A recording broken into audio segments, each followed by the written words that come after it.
Okay, so let's unpack this. We've got this stack of sources you shared, really diving deep into something called singularity-driven mechanics. SDM, right? That's SDM. Yeah.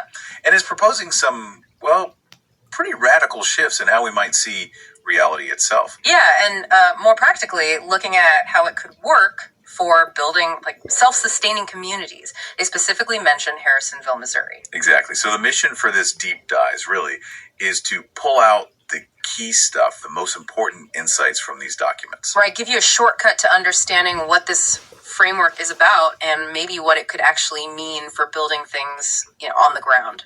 And what's really striking from the start is how SDM isn't just presented as another theory.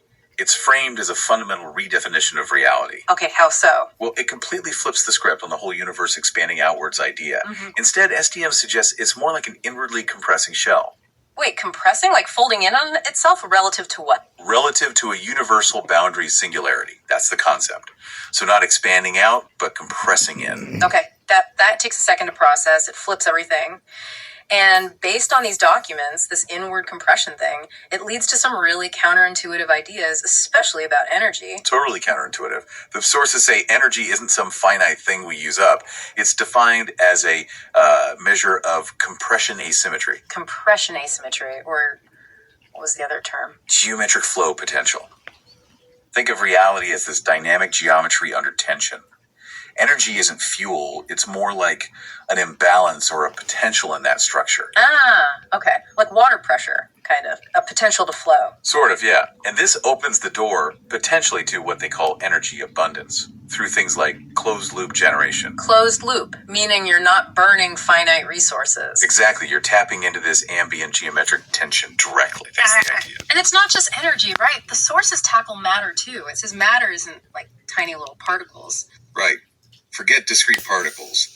They describe matter as recursive folds or stable patterns, like excitations in this underlying geometric field. Recursive folds. Okay.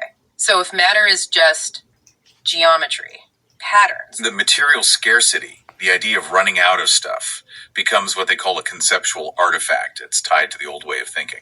So with geometric engineering, you could, in theory, work with these folds. Material scarcity wouldn't be the fundamental limit we think it is. That's the implication. It's a pretty big leap, conceptually. Okay, so these are some seriously mind-bending ideas about reality. How do we connect this back to, Harrisonville? How does this become practical? Right, that's where the Harrisonville blueprint stuff comes in. Yeah. The sources try to link these abstract ideas to actual, tangible projects planned there. Like what?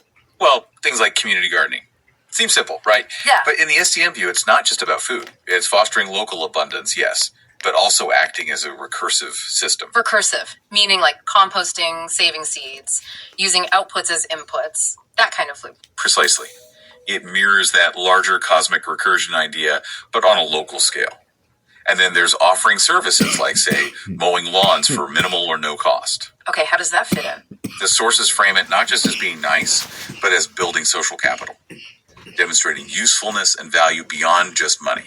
It ties into SDM's different take on value. And the big one seems to be this generator plan, the closed-loop magnetic induction generator. Yes, that's presented as the most direct application of the energy principle.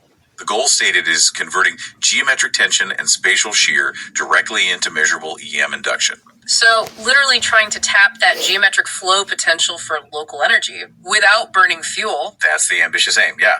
Local energy independence derived from the structure of reality itself, according to SDM. Wow. Okay, this whole thing really forces a rethink of, everything, even wealth. It's not about hoarding stuff. Not in the traditional sense. The sources talk about compression capital, which isn't about money. It's about your mastery and application of these SDM principles. Yeah, how useful you can be. Your ability to work with the system, essentially. Exactly. And success isn't just financial metrics.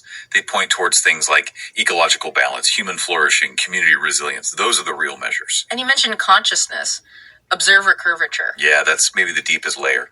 Suggesting our awareness isn't just passive, but actively interacts with or even shapes this geometric reality. We're part of the curvature. So this whole deep dive, It seriously challenges our basic assumptions, doesn't it? About reality, energy, community. Definitely. It pushes away from scarcity towards potential abundance, from being passive viewers to maybe active co-creators. And these Harrisonville projects, they're like the test cases, trying to make these massive ideas actually happen. They seem to be positioned that way, yes. Yeah. Tangible experiments. And the sources wrap up with this almost a mandate from the framework itself. Which is? The universe is a recursion. You are the boundary. Create wisely. Create wisely. That leaves you with a lot to think about. What really stands out to you about this whole vision? And I wonder, how does thinking about reality as inwardly compressing, how might that change how you approach creating anything?